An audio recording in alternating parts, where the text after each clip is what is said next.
एक दफ़ा का जिक्र है कि एक छोटे से गांव में सब्ज़ाज़ार पहाड़ियों में बसी हुई एक नौजवान लड़की थी जिसका नाम माया था। इसका गांव खूबसूरत था, साफ दरिया, चहचहाते परिंदे और खेत जो हमेशा के लिए फैले हुए थे। लेकिन वहाँ सिर्फ एक छोटा स्कूल था और इसमें सिर्फ चंद किताबें और एक सरशार उस्ताद मिस्टर अनवर थे।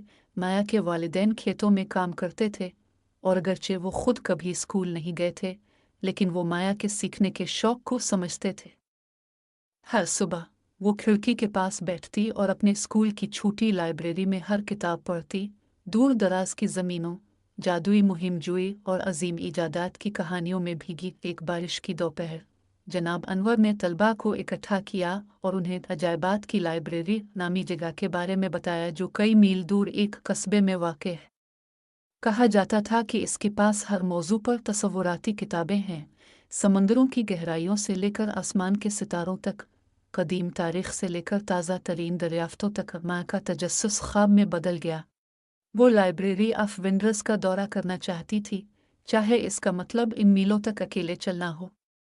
अपने वालिदैन के आशीर्वाद और स्नैक्स से भरे एक छोटे से थैले के साथ माया एक सुबह सवेरे इल्म की तलाश में निकल पड़ी। सफ़र कठिन था, घूमने वाले रास्तों, खड़ी पहाड़ियों और नदियों को अबूर करना था। लेकिन चलते चलते इसने रास्ते में ऐसे लोगों से मुलाकात की जिन्होंने कहानियाँ और मशवरे बांटे। एक बूढ़ी औरत ने इसे सितारों के जरिए घूमने फिरने का तरीका सिखाया, एक किसान ने उसे मुख्तलिफ पौधों के नाम सिखाए और एक सफ़र करने वाले मौसीकार ने साबित कदमी के बारे में एक गाना चलाया। माया आखिरकार लाइब्रेरी ऑफ विंडर्स पहुंची तो वो हैरान रह गई। किताबों की कतारें और शेल्फ भरी हुई थी, हर एक नई दुनिया पेश कर रही थी। इसने बेताबी से पढ़ना शुरू कर दिया, अपनी हर चीज़ में भिगोकर। इसने साइंस, आर्ट, तारीख़ और मुख्तलिफ सकाफ़तों के बारे में सीखा। सीखने के लिए उसकी मोहब्बत और भी मजबूत हो गई। कुछ दिनों के बाद वो घर वापस आई, इसका दिमाग ख्यालात से भरा हुआ था। लेकिन मैं जानती थी कि इसका सीखने का सफ़र सिर्फ हक़ाइक़ को इकट्ठा करने के बारे में नहीं था, ये उन चीज़ों को शेयर करने के बारे में था जो इसने दरियाफ्त किया था।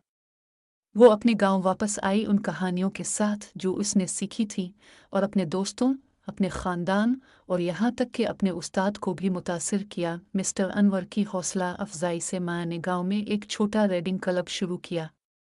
हर हफ्ते वो कुछ नया शेयर करती और जल्द ही गांव वाले सीखने के लिए इतने ही बेचैन हो गए जैसे वो थी। वक्त गुजरने के साथ माया की लेकिन मैं जानती थी कि इसका सीखने का सफ़र सिर्फ हक़ाइक़ को इकट्ठा करने के बारे में नहीं था, ये उन चीज़ों को शेयर करने के बारे में था जो उसने दरियाफ्त किया था। वो अपने गांव वापस आई उन कहानियों के साथ जो उसने सीखी थी, और अपने दोस्तों, अपने ख़ानदान और यहाँ तक कि अपने उस्ताद को भी मुतासिर किया। मिस्टर अनवर की हौसला अफजाई से माँ ने गाँव में एक छोटा रीडिंग क्लब शुरू किया। हर हफ्ते वो कुछ नया शेयर करती और जल्द ही गांव वाले सीखने के लिए इतने ही बेचैन हो गए जैसे वो थी। वक्त गुजरने के साथ माया की